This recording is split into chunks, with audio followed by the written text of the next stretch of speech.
Olá, queridos e queridas, graça e paz, que Deus já possa te abençoar nesta manhã.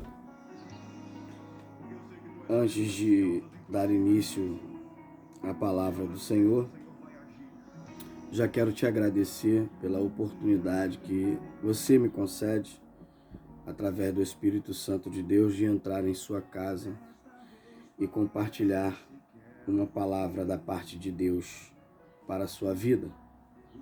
Peço encarecidamente que se inscreva no meu canal, acione o sino das notificações, deixe o seu like, porque isso ajuda demais o nosso canal.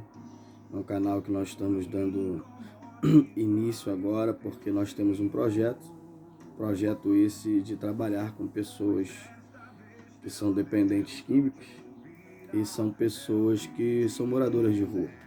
Então nós temos esse projeto aí para alcançar essas vidas que precisam de um resgate da parte de Deus. Pois bem, queridos, eu vou compartilhar uma palavra com vocês e peço a vocês que quiserem acompanhar, abra sua Bíblia aí no livro segundo escreveu São João, capítulo de número 8.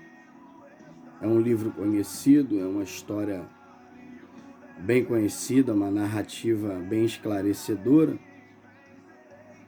em alguns detalhes, em alguns pontos específicos que nós vamos estar mencionando para vocês nesta manhã. Lemos a palavra de Deus? Capítulo 8 de João diz: Porém Jesus foi para o Monte das Oliveiras, e pela manhã cedo voltou para o templo, e todo o povo vinha ter com ele, e assentando-se os ensinava. E os escribas e fariseus trouxeram-lhe uma mulher apanhada em adultério. Reparem que o versículo 3 está dizendo que foram os escribas e os fariseus. O versículo 4 diz: E pondo-a no meio, disseram-lhe: Mestre, esta mulher foi apanhada no próprio ato, adulterando. E na lei nos mandou Moisés que as tais sejam apedrejadas. Tu, pois, o que dizes? E isso diziam eles, tentando-o, para que se tivessem de que o acusar. Mas Jesus, inclinando-se, escrevia com o dedo na terra. E como insistissem, perguntando-lhe, endireitou e disse-lhe: Aquele que dentre vós está sem pecado, seja o primeiro que atire a pedra contra ela. E tornando a se inclinar à terra, escrevia. E quando ouviram isso, saíram um, a começar pelos mais velhos até os últimos que ficaram. Somente Jesus permaneceu no meio aonde estava aquela mulher. E versículo 10 diz: Endireitando-se Jesus, e não vendo ninguém mais do que a mulher, disse-lhe: Mulher, onde estão aqueles teus acusadores? Ninguém te condenou? E ela disse: Ninguém, Senhor. E disse Jesus: Nem eu também te condeno. Vai e não peques mais. Irmãos, refletindo nesta manhã, eu consigo contemplar da parte de Deus que esses homens chamados escribas e fariseus, tudo que eles puderem fazer para tentar denigrir a imagem de alguém, eles vão fazer. Tudo que eles conseguirem planejar, arquitetar, persuadir, seja lá quem for e o que for feito, eles vão fazer de tudo para que isso venha a ser imputado, para que isso venha a ser tendo um conhecimento para eles que é real, porém nós sabemos que não. Pois bem, a Bíblia diz que esses homens fariseus levavam a mulher que foi pega no seu próprio ato. Ato esse de adultério. Aí eu pergunto para você, se alguém comete um ato de adultério, é pego em flagrante, a pessoa adultera sozinha? Não há possibilidade alguma da pessoa adulterar sozinha. Então aí já é o primeiro erro, que eles foram acusar uma pessoa, porém não levaram quem estava praticando o ato com ela. Veja bem, se eles queriam que a lei fosse implantada, se eles queriam que a lei fosse feita, que ela fosse condenada perante a lei de Moisés, cadê aquele que estava praticando o pecado com ela? Cadê aquele que estava no ato de adultério para com ela? Pois vamos lá. A lei de Moisés, a lei mosaica, ela determina que o ato cometido pela mulher fosse punido com apedrejamento. Por isso não a salvaria, a sua alma. Por isso não curaria do seu coração ferido. Além de estar infestado de pecado. Aí eu te pergunto, quem somos nós para querer julgar alguém que cometeu um ato pecaminoso? É bem verdade que na lei mosaica, se a mulher fosse pega em ato, ela era apedrejada. Porque na época a mulher ela não tinha voz. A mulher era considerada como uma pessoa dona do lar. Não tinha voz para nada. Mas trazendo para cá,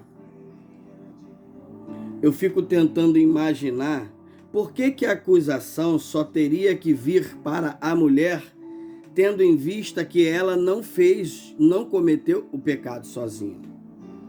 Alguém a ajudou a cometer o pecado. É claro que ninguém pode ter influência nas suas atitudes. Ninguém deve ter a influência ou o poder de influenciar você em fazer alguma coisa. Mas você não pratica o seu erro sozinho. Alguém estará lá para que você venha praticar o seu erro. Como assim, pastor? Eu não digo só no ato de adultério.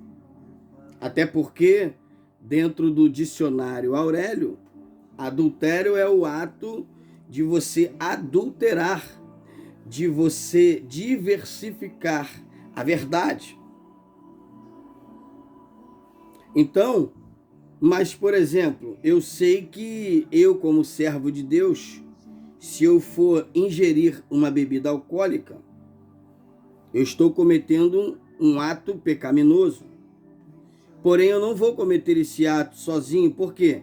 Porque ou eu vou comprar ou vou pedir alguém para comprar. E quando eu for ou outra pessoa for comprar, alguém estará lá para vender. Então você nunca comete o seu ato pecaminoso sozinho. Cadê o homem que estava cometendo o ato de adultério com essa mulher? O detalhe é que, trazendo para cá, para os dias de hoje, não é diferente desses fariseus e escribas que estão em nosso meio, que arrumam qualquer tipo de acusação para que possa ser levado não somente diante a Jesus, mas leva adiante a sociedade, leva adiante ao local onde você mora, tenta denegrir a sua imagem de alguma forma, procurando algo para apontar o dedo para você, dizendo que você cometeu esse pecado. Porque a função do fariseu é achar que pode fazer, é ele querer ser o que ele não consegue ser. Por exemplo, os crentes de hoje, ele tem a mesma mania que a mania dos fariseus lá atrás. Qual é a mania? É uma mania infundada de se achar irrepreensível. Porque os fariseus, eles não gostavam de ser irrepreensível. E os crentes fariseus de hoje também não gostam de ser confrontados e não gostam de ser irrepreensíveis, porque eles acham que eles estão certos em todo o tempo, mas ainda com o direito. A diferença é que eles ainda se acham no direito de promover a pessoa a qual eles estão acusando. Promover como, pastor? Promover com várias acusações, promover com várias falácias, criticando, julgando, apontando. Então ele está promovendo a pessoa que ele quer acusar. Porque de alguma forma ele está querendo ganhar um status, e já que ele não consegue ganhar um status diretamente direcionado pelo trono, direcionado pelo Espírito Santo de Deus, querendo falar a verdade, ele vai tentar de alguma forma te acusar, te apontar, porque ele quer crescer por cima de você, ele quer subir um degrau em cima de você, porque eles acham, os fariseus, que existe perfeição neles. Os crentes de hoje, os religiosos, eles acham que eles têm perfeição. Mas eles não têm perfeição como eu não tenho perfeição e ninguém tem perfeição. Porque se nós fôssemos perfeitos, não estaríamos aqui, já estaríamos na glória. Então nós não somos perfeitos em nada. Eu costumo dizer que eu não sou santo fugindo do pecado. Eu sou um grande pecador, porém eu estou em busca da minha santidade. Então eu preciso me consertar todos os dias. Aonde eu erro, eu tento me consertar para que eu não venha praticar mais o erro que eu cometi ontem. E eu tento de alguma forma viver o meu dia de hoje como se fosse o último, para que se amanhã não chegar, eu possa estar hoje com as vestes brancas, para que quando o Rei da Glória vier me buscar, eu possa herdar o reino dos céus. Então, dessa forma, eu quero entender que eu não posso acusar ninguém sem antes mesmo me analisar. Mas os fariseus, eles não fazem isso. Os fariseus, eles não olham para si e olham para o erro dos outros. Eles só apontam o erro dos outros. Eles não querem saber dos seus próprios erros. Mas a Bíblia diz que antes de eu querer acusar o meu irmão, eu tenho que tirar a trave que está no meu olho.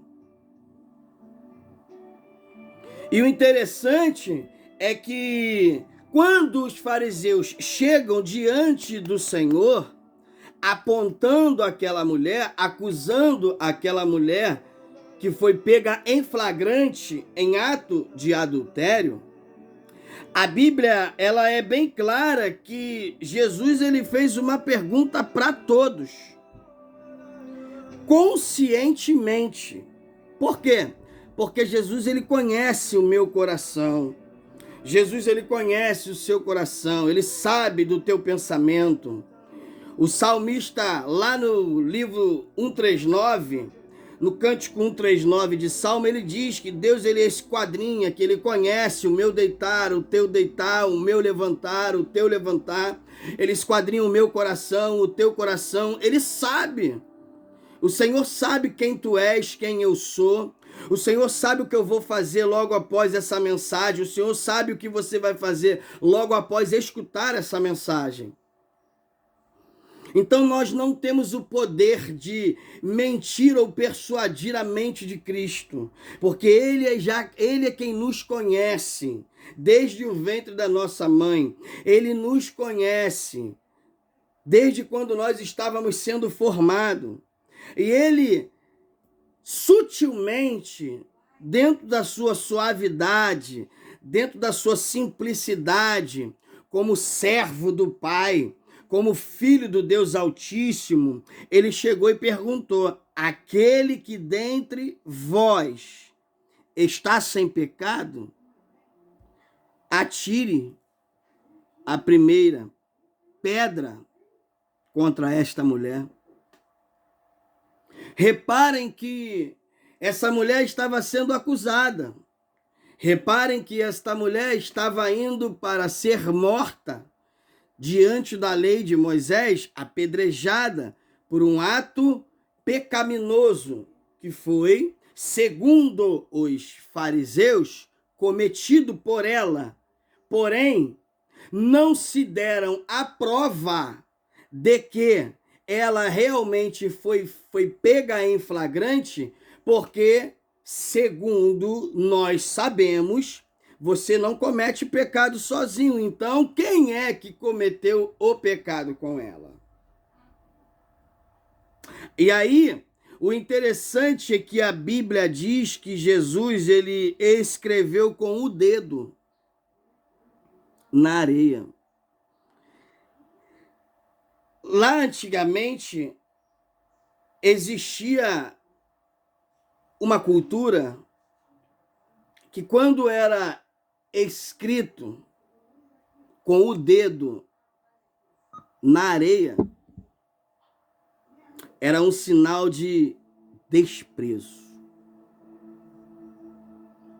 Como eu vou querer enganar Jesus apontando alguém, tendo em vista que eu não reconheci o meu pecado diante do meu Senhor, que estou indo acusar alguém? Como você quer acusar alguém diante do teu Senhor, tendo em vista que você também tem pecado? Jesus escreveu com o dedo, menosprezando a atitude daqueles homens que levaram ela, a mulher, diante de um homem que era o único que poderia e pode até hoje nos resgatar do lamaçal do pecado, perdoar os meus pecados, porque ele ama o pecador, porém abomina o pecado. Por que ele é o único, pastor? Porque foi o único homem que morreu na cruz do Calvário. Foi um homem que derramou o seu sangue na cruz para purificar o meu e o teu pecado. Só ele tem ou teria o direito de apontar o dedo. Só ele teria esse direito. Até hoje, só ele tem o direito de apontar o dedo para você e dizer que você está no pecado, porém ele é amor. Antes dele querer apontar e te julgar com a sua justiça, ele primeiro vem com o seu amor para lhe purificar com o sangue que foi derramado na cruz do Calvário para você e por mim.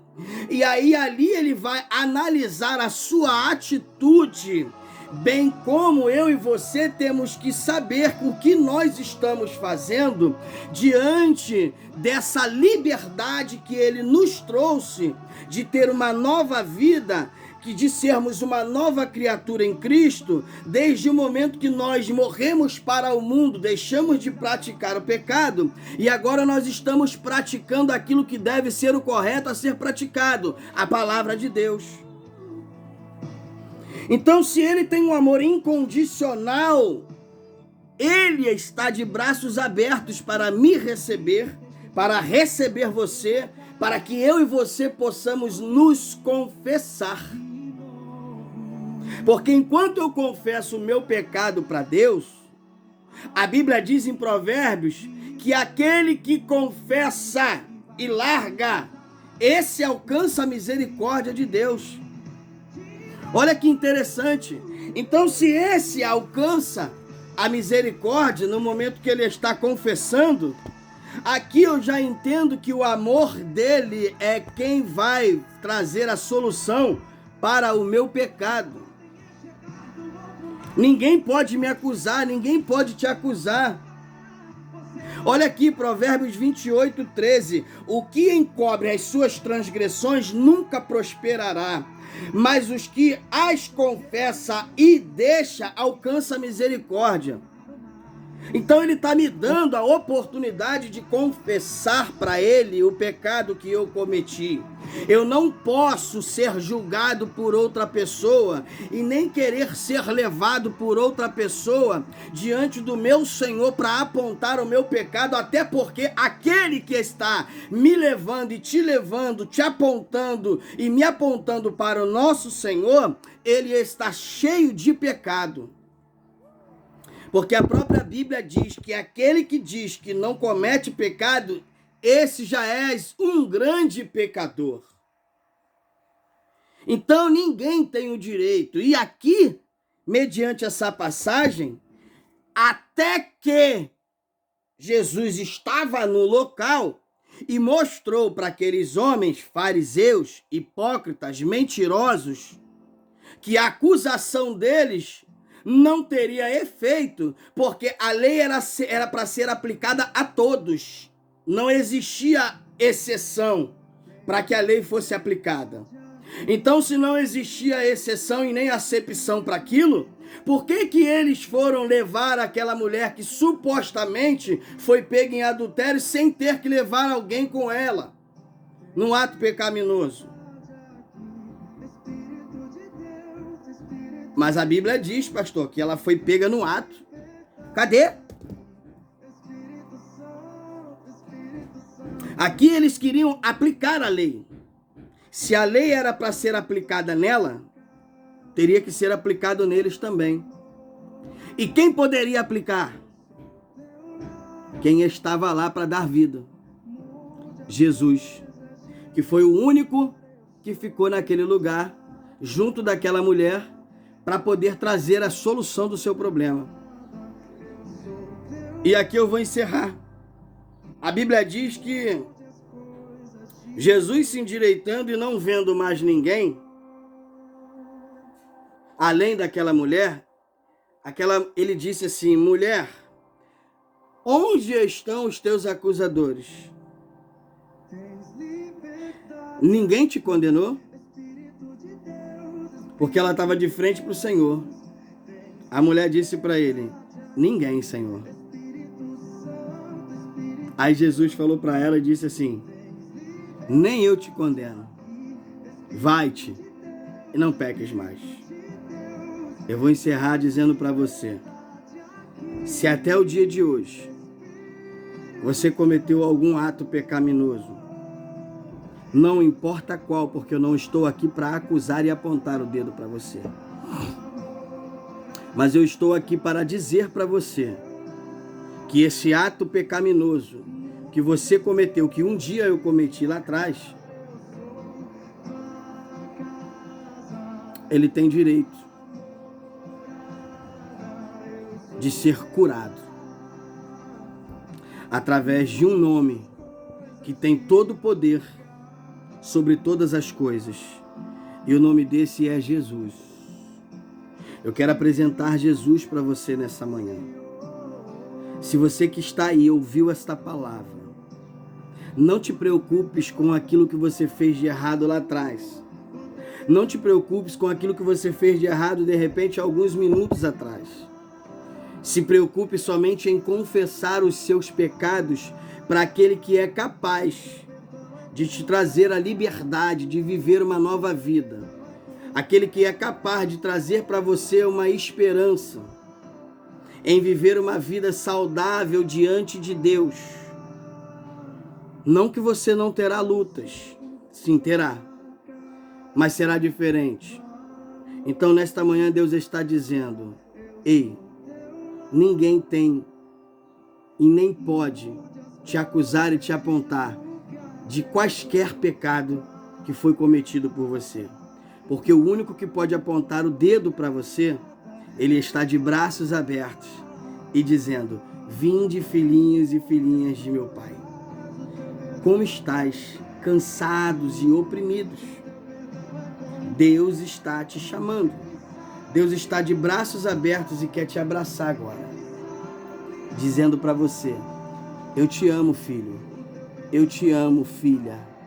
Deixa eu entrar em tua vida, que a partir de hoje, aonde abundou o pecado, superabundou a graça de Deus. Que Deus possa te abençoar poderosamente. E se você puder, compartilhe esse vídeo com alguém da sua família. Faça com que ele possa alcançar vidas e que essas vidas venham se render aos pés do Senhor. Que Deus abençoe em nome do Senhor Jesus. Sou salvo pela graça, mas não foi de graça. Fica na paz.